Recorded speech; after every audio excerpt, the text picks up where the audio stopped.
আসসালামু আলাইকুম।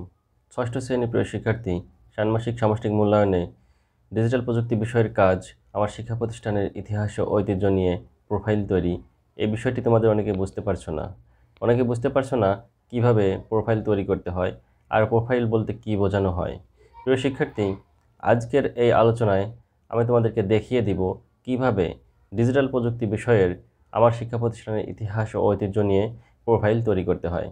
আমি এই আলোচনায় একটি নমুনা প্রোফাইল তৈরি করব এবং তোমরা সেই নমুনা প্রোফাইলটি দেখে তোমার শিক্ষা প্রতিষ্ঠানের ইতিহাস ও ঐতিহ্য নিয়ে একটি প্রোফাইল তৈরি করতে পারবে। প্রিয় শিক্ষার্থী, চলো দেখে নেওয়া যাক কীভাবে ষান্মাসিক সামষ্টিক মূল্যায়নের ডিজিটাল প্রযুক্তি বিষয়ের আমার শিক্ষা প্রতিষ্ঠানের ইতিহাস ও ঐতিহ্য নিয়ে প্রোফাইল তৈরি করা যায়। প্রিয় শিক্ষার্থী, ডিজিটাল প্রযুক্তি বিষয়ে তোমাদের যে প্রোফাইল তৈরি করতে হবে তার শিরোনাম আমার শিক্ষা প্রতিষ্ঠানের ইতিহাস ও ঐতিহ্য। প্রিয় শিক্ষার্থী, তোমাদের অনেকেরই প্রশ্ন, প্রোফাইল আসলে কি? প্রিয় শিক্ষার্থী, প্রোফাইল বলতে এখানে ডিজিটাল প্রেজেন্টেশন, দেয়ালিকা, চিত্র প্রদর্শনী, অডিও বা ভিডিও প্রদর্শনী বোঝাবে। এই চারটি বিষয়ের যে কোনো একটি তুমি তৈরি করতে পারলেই আমার শিক্ষা প্রতিষ্ঠানের ইতিহাস ঐতিহ্য নিয়ে তোমার প্রোফাইল তৈরি করা হয়ে যাবে। প্রিয় শিক্ষার্থী, প্রোফাইল তৈরি করার জন্য তোমাকে যে বিষয়গুলো জানতে হবে তা তোমাদের শ্রেণী শিক্ষক আগেই তোমাদেরকে জানিয়ে দিয়েছেন। অর্থাৎ তোমাদেরকে বিভিন্ন দলে ভাগ করে দিয়েছেন এবং দলের সদস্যরা মিলে তোমার শিক্ষা প্রতিষ্ঠান সম্পর্কে বিভিন্ন তথ্য সংগ্রহ করেছ।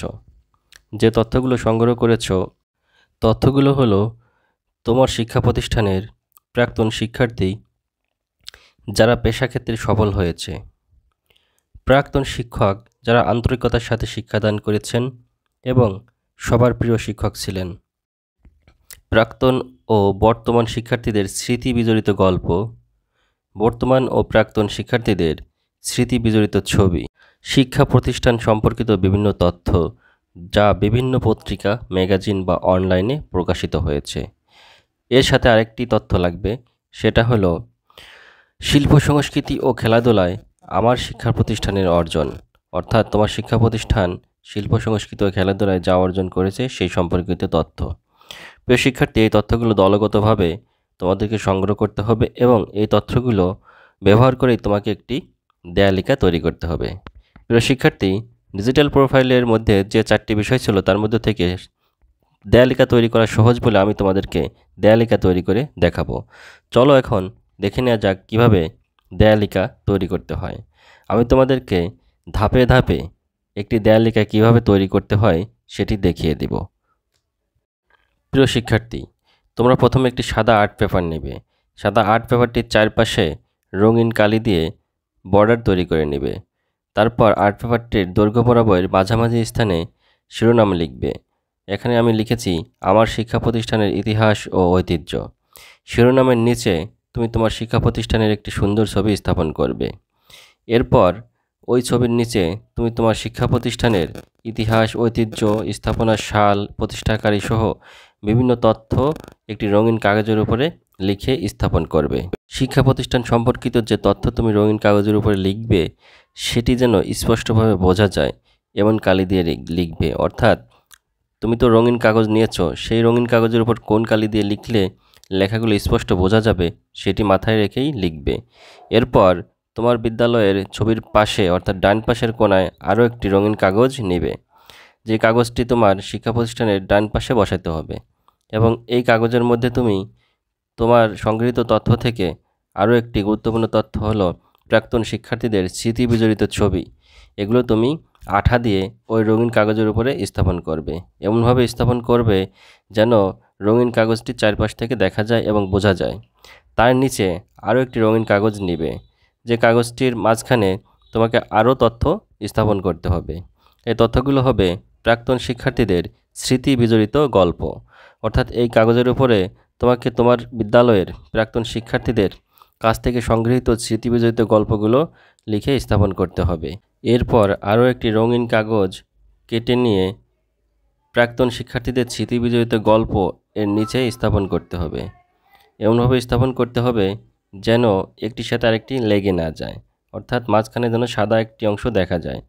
এই বক্সের মধ্যে শিল্প সংস্কৃতি ও খেলাধুলায় তোমার শিক্ষা প্রতিষ্ঠান যা অর্জন করেছে সেই বিষয়গুলো সম্পর্কে লিখতে হবে। এক্ষেত্রে তুমি তোমার শিক্ষা প্রতিষ্ঠানের অর্জনগুলোর ছবি তুলে স্থাপন করতে পারো, অথবা কোথায় কি অর্জন করেছে সেগুলো লিখতে পারো। প্রিয় শিক্ষার্থী, এরপর চলে যাও তোমার দেয়ালিকার উপরের বাম পাশে। সেখানে আরও একটি রঙিন কাগজ কেটে স্থাপন করবে এবং তার মধ্যে পেশাক্ষেত্রে সফল প্রাক্তন শিক্ষার্থীদের নাম ও ছবি স্থাপন করবে। এক্ষেত্রে প্রথমে নাম এবং তার ডান পাশে ছবি স্থাপন করলে ভালো হয়, অথবা একজন করে প্রাক্তন শিক্ষার্থীর নাম, তার নিচে ছবি অথবা ছবি তার নিচে নাম লিখে তুমি স্থাপন করতে পারো। প্রিয় শিক্ষার্থী, এগুলো স্থাপন করার সময় একটি ছবির সাথে আরেকটি ছবি না লাগালেই ভালো হবে, অর্থাৎ একটু ফাঁকা ফাঁকা করে রেখে ছবিগুলো স্থাপন করলে দেখতে সুন্দর দেখা যাবে। প্রিয় শিক্ষার্থী, এরপরে আরও একটি রঙিন কাগজের জায়গা রয়ে গেছে। সেখানে তোমাদেরকে আরও একটি রঙিন কাগজ স্থাপন করতে হবে এবং সেই রঙিন কাগজের মধ্যে তোমার সংগৃহীত তথ্য থেকে তথ্যগুলো স্থাপন করতে হবে। এখানে আমি আরও একটি রঙিন কাগজ নিয়ে নিলাম। এই রঙিন কাগজের মধ্যে আমি এখন আরেকটি তথ্য স্থাপন করব। এখানে প্রাক্তন সফল ও প্রিয় শিক্ষকদের নাম ও ছবি স্থাপন করব। অর্থাৎ তোমার বিদ্যালয়ের প্রাক্তন সফল ও প্রিয় যে সকল শিক্ষক ছিল তাদের নাম ও ছবি স্থাপন করবে। নাম ও ছবি উপরেরটার মতো করেই স্থাপন করবে, যেন একটার সাথে আরেকটা লেগে না যায়। সেক্ষেত্রে প্রথমে নাম, তার ডান পাশে ছবি স্থাপন করতে পারো, অথবা ছবি তার নিচে নাম স্থাপন করতে পারো। এগুলো যেভাবে তোমার কাছে মনে হয় সজ্জিত করলে ভালো দেখা যাবে সেভাবে সজ্জিত করবে। প্রিয় শিক্ষার্থী, এখন পুরো স্ক্রিনের দিকে তাকিয়ে দেখো, একটি সুন্দর রঙিন দেয়ালিকা তৈরি হয়ে গেছে। একবার লক্ষ্য করে দেখো, দেয়ালিকাটা যদি তুমি তোমার নিজের হাতে রঙিন পেপার কেটে তৈরি করো তাহলে দেখতে কতই না সুন্দর হবে। প্রিয় শিক্ষার্থী, এই দেয়ালিকাটি তৈরি করার সময় অবশ্যই বিভিন্ন রঙের কাগজ ব্যবহার করবে। অর্থাৎ যে পোস্টার পেপারগুলো রয়েছে বিভিন্ন রঙের, সেগুলো সংগ্রহ করবে এবং সেগুলা কেটে কেটে বিভিন্ন আকৃতির করে স্থাপন করবে। এবং এগুলোর মধ্যে যখন লিখবে তখন অবশ্যই কাগজের রং এবং কালারের মধ্যে একটা পার্থক্য করে নেবে, কারণ একই রঙের কাগজ এবং একই রঙের কলম হলে সেই লেখাগুলো স্পষ্ট বোঝা যাবে না। প্রিয় শিক্ষার্থী, আশা করি কীভাবে প্রোফাইল তৈরি করতে হয় সেটি তোমরা বুঝতে পেরেছ। প্রিয় শিক্ষার্থী, অন্যান্য বিষয়ের ষান্মাসিক সামষ্টিক মূল্যায়নের বিভিন্ন কাজ ও কাজের সমাধান সম্পর্কে জানতে চ্যানেলটি সাবস্ক্রাইব করে রাখতে পারো। ধন্যবাদ সবাইকে। আসসালামু আলাইকুম।